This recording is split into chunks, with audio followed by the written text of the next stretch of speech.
With us today on this version of To My Way of Thinking is the Reverend, if I might say, Maxine Wright Thompson, a certified spiritual life coach is how we will begin our discussion today. Thanks for joining us, Maxine. It is my pleasure. Thank you so much, Fred. I appreciate you. All right. You have a lot. You have several titles, but one of those that I've been most interested in and has caught my eye is that you're a co-author of a book called Position to Pivot, Yes. released in 2023, and a chapter there called Time to Turn the Corner, Yes. which is something all of us need to know when to do, at no matter what age that we're in. And a lot of your work is in theology, which I'll be honest with you, I was not aware that you had been so steep in theology until I began to, until after we got together a couple of years ago. But I began to explore your background and see what's going on. What drew you to become a theologian, for lack of a better term? Oh, many things, what people don't know as well about me. So I grew up in a family where religion was the center of everything. My mother had prayer with us every night, and that is the title of a new book I'm calling Every Night, a Family Spiritual Formation. But growing up, my mother taught us, and I have 10 siblings, from the Bible, principles to live by, how to be good people, right? How to live in society and things like that. So that's where it all got started. For most of us, the thing about that is we stray somewhere and then we come back around. And so that's sort of what happened to me as a young adult.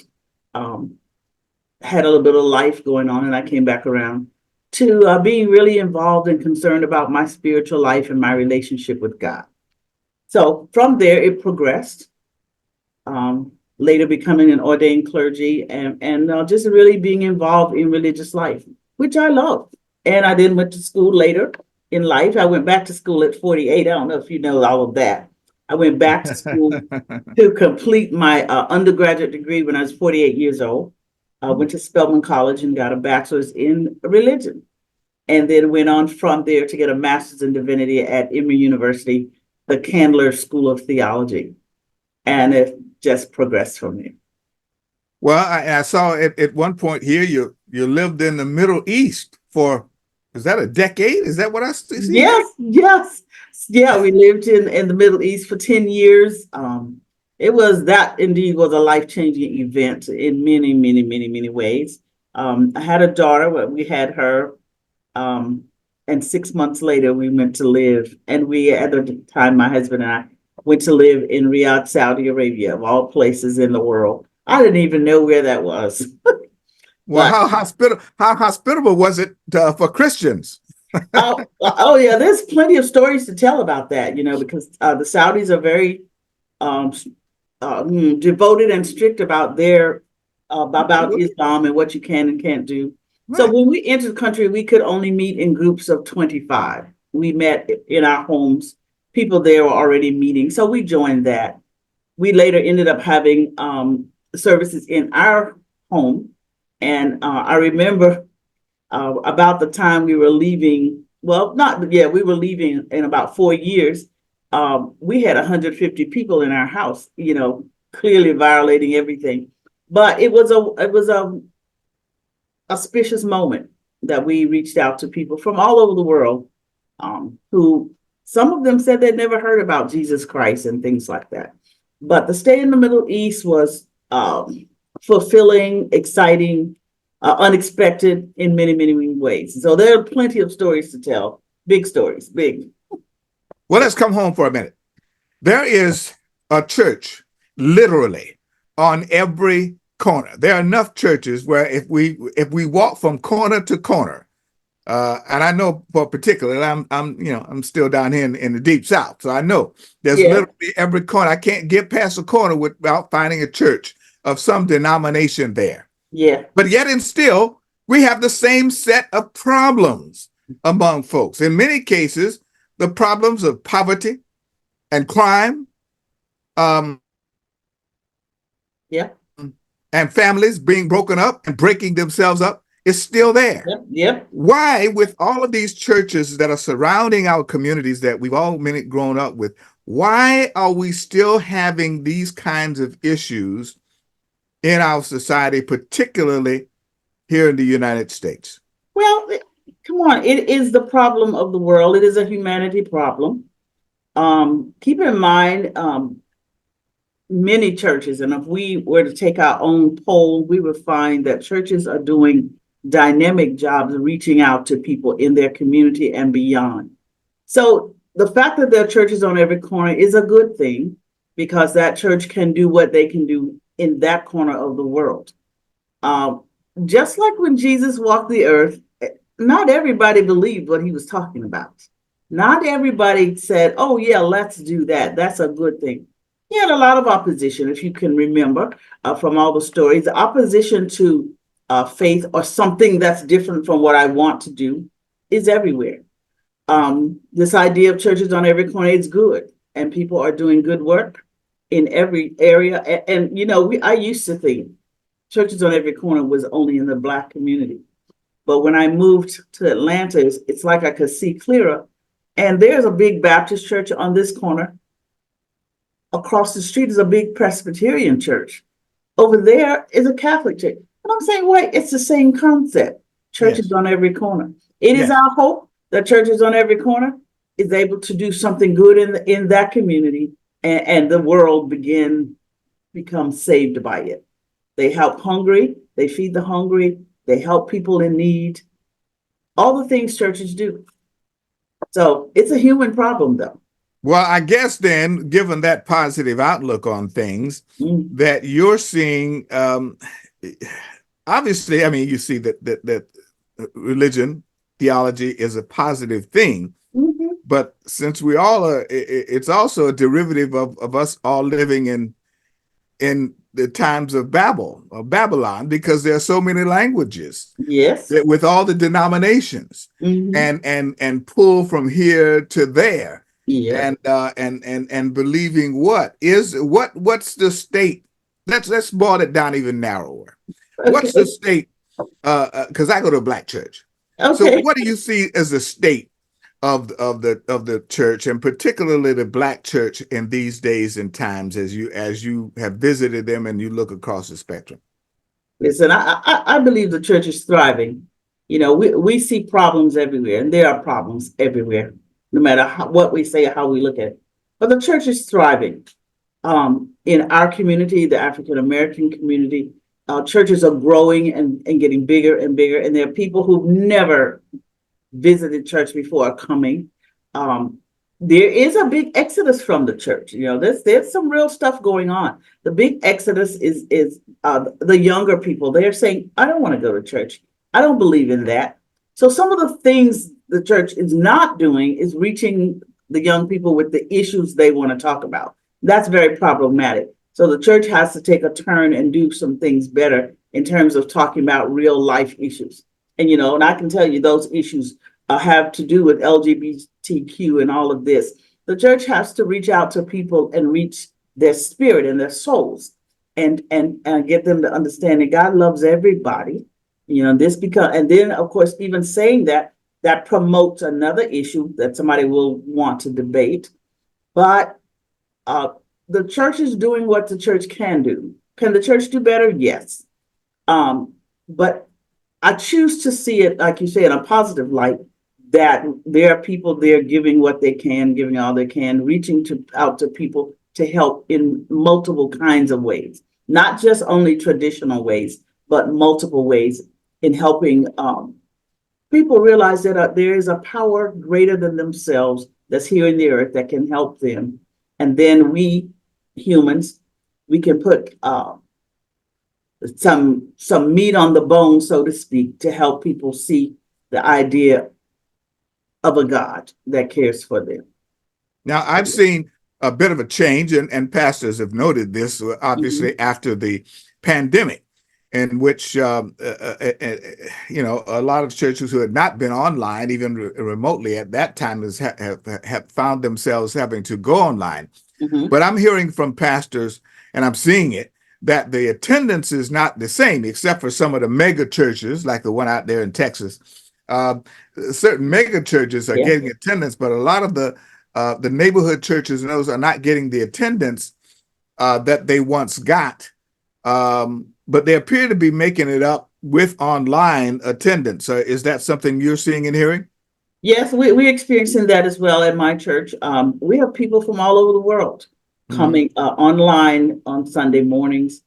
Um, See that as a good thing. That they're now listening where it's before there was nothing. So the streaming community is huge, and most churches can attest to that. That you have people streaming from everywhere. One small experience we had was a person who had been listening to us from Turks and Caicos. We were having a women's conference, and that person flew in for the conference. And we're surprised, of course. She said, "Oh, yes, I listen every Sunday. I wanted to be here in person." It's a beautiful thing. I believe that's happening in many other spaces too. There are people, what this does, if we look to the other side, it gives access to people who are not physically able to come, the elderly or the people who are homebound for other reasons. Now they can get online and be a part of the worship experience. Um, some people may not come because they don't want to. I see all of that is okay. If they want to stay home and stream, why not? You get to hear what we're doing. You're not there. The experience is better if you're there, but it's definitely something if you're not. So, Hmm. these are trying times. This is a difficult time in life. A lot of transitions everywhere. Not just in the church, but in schools and communities. You can go on and on. But we could find what we can do and what can work and do that and make the best of it. So are you finding that religion, the church, quote unquote, but religion itself has its own niche in life? Or does it have a place in every aspect of a person's life? Because in Hmm. many cases, it seems to just have a place, a niche in one's life, but it is not, as we grew up, it's not one of those things that you had to do. You have to be a member of a church. Oh yeah. If for no other reason, who's going to bury you? You know. Right. Yeah. I think really um people are expanding this idea of religion. So religion in itself is sort of a ritual. I go to church this time every week, what have you. But the spirituality of church, the spirit of it, I think people want more of that, which is a little more peaceful in their lives. Um, Again, the younger people, they're not so in tune to this coming to church every Sunday, but they Yeah. like the idea of spiritual experience. And we're not denying the church in any way whatsoever, because it is the idea of the church that has kept most of us. But spirituality, connection with the divine, whatever you want to call it, we use all kinds of language to say we are Christians. Or people want to say, "I'm not a Christian. I'm spiritual." You can say whatever you want. Have a connection with God. Have some kind of impact in your life. I think religion impacts all of life because one of my professors used to say this all the time. He said the African worldview is it's sacred and it's a part of all life. Like we separate, we compartmentalize life. That's how we do it. But he's saying that the idea of God and this spirituality and the way we live is a part of all of your life, everything that you do. So I choose to see it that way. And religion, if you want to call it that, being a part of a church community or a Christian community or a community of faith, because people believe in different ways, is beneficial to all people. Well, how do we prevent the church from becoming just another club that you can join?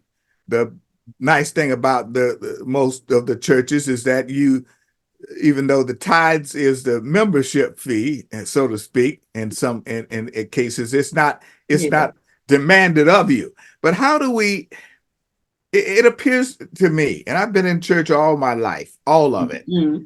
It appears to me, though, that many churches have become another club to join. And as long as you're just a regular coming in and out member, you're okay.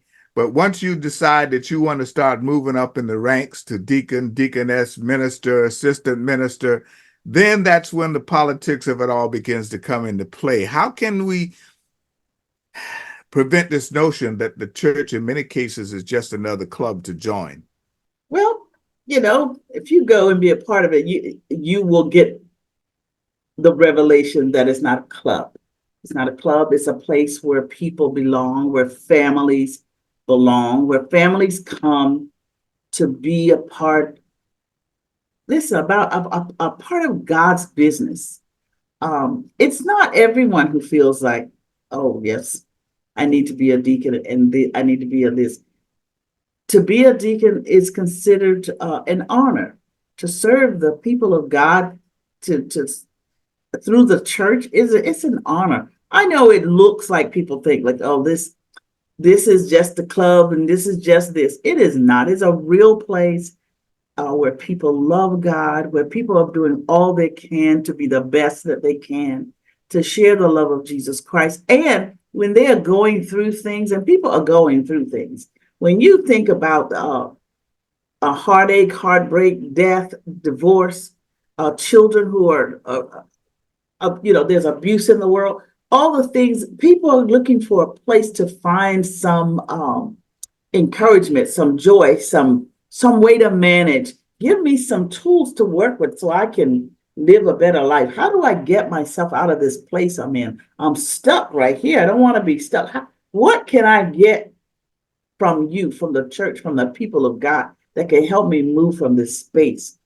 That's what people are doing. I don't think, maybe in some lives it's a club, but for some of us and most of us, this is a place where I can get some help, where I can help to channel my mind in ways I've not been able to get a word from the Lord that helps me to turn the corner that I talked about in my book, to help me make it from week to week. People are suffering with depression and anger and disappointment and heartbreak. I'm telling you. And when they come to the church, they just hear something. The preacher says something that's good for them, and they can take it with them for that week. So I'd like to dispel the idea that the church is a club. I know people have thought of it that way, but it's not. It's a place where you meet God, and God is everywhere now. But God lives in the house of God. Well, that being the case, one Mhm. of the sore points that is still what I won't call a sore point, I call it a point that's rather obvious. Mhm. Most of the major religion denominations are headed by men, have been now for Mhm. centuries. Yeah. There are a few ladies who have managed to move to the top amongst the AME church. And in particular, there have been a couple of ladies over the last 100 years that have managed to move to be presiding bishops in over Yeah. particular districts. But Yeah. that has happened once or twice.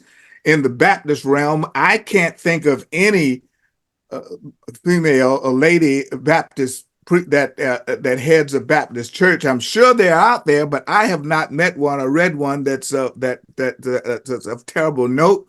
And of course, we can see what's happening within the Catholic Church. It's just never going to happen because it's apparently been ordained that women are not to be heads of the household, so to speak. And this is but if we're all human, if we're all God's children, and I don't recall anything in the Bible that says women can't be, especially in the New Testament, which most of us follow. I don't recall Jesus putting anything on anybody that says that women can't be there, but women aren't. And this is a bone of contention among some of your peers. Absolutely. First of all, we live in a patriarchal society, and it's this patriarchal society is not new. It started from way back, even back to the time that they were writing. The Bible was compiled, and all the things that happened in Old Testament. But yes, the women have come forward. All of us, and there are women who are heads of churches in Baptists. My church in particular, I'll give that shout out, and this just happened this weekend. So we had our pastor has retired, and our assistant pastor has now been come forth, and they voted her in as acting pastor. It is her goal to become the pastor, and yes, that would be a monumental thing happening in our society where women, there's still opposition to women. So I said, who's opposed to women? Well, mostly men, but there are some women who are opposed to it too. But in my particular congregation, we're about 3,000-4,000 member church. There are about 12, 13 women who are ordained clergy, myself included. And we participate fully in our congregation. Now, that's one congregation, a little autonomous. But when you look at the seminaries, they're graduating women right and left, and women are becoming ordained clergy and leading. There are some churches in New Jersey where women are leading the congregation, some Baptists, but it'll take a query for us to get some information to figure out how many. But there's a big, huge influx of women here leading congregations and teaching and preaching and doing all that they should do. Please know that it is the society that we live in, a patriarchy, and men who feel that women should not. Listen, we are called, and we are living out our call, and we will continue to do that.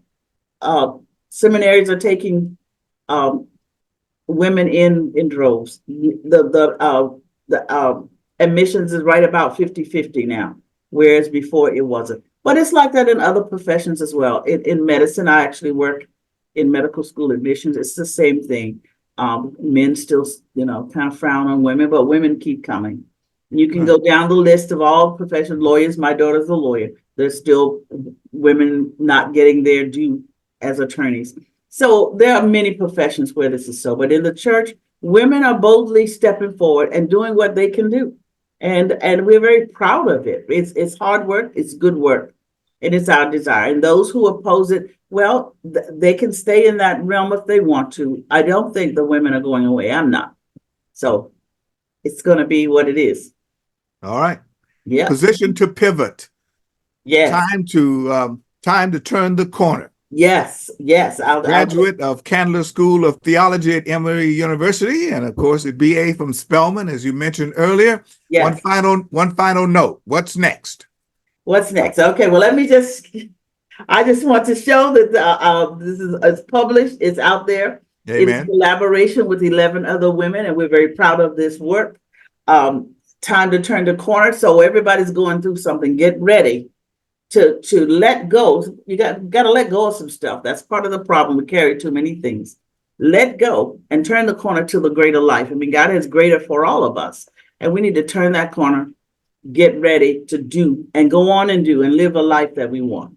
So what's next is I am working on a piece of work. I'm calling this book Every Night, and it's I'm telling the story of our family's spiritual formation, about how first of all, my mother loved us so much. Gosh, she was so great, and she was so dedicated, so committed to teaching us about God, and she did it every single night when we were growing up. And I want to tell that story and share with people. I'm also writing some other things. I have some devotionals I'm working on. I also have a company I'm raising up. I'm calling it Maxine and Company. So we're saying now Max and Co, Maxine and Company, and I'm going to be delivering some special works with people, working with groups, with individuals, with groups, helping them turn the corner, helping them let go of that thing you've been holding on to for how long? 5 years, 10 years, letting go. Just wanting to help people. I had a journey here, so I'm going to help people on their journey so that they're not stuck in the corner too long.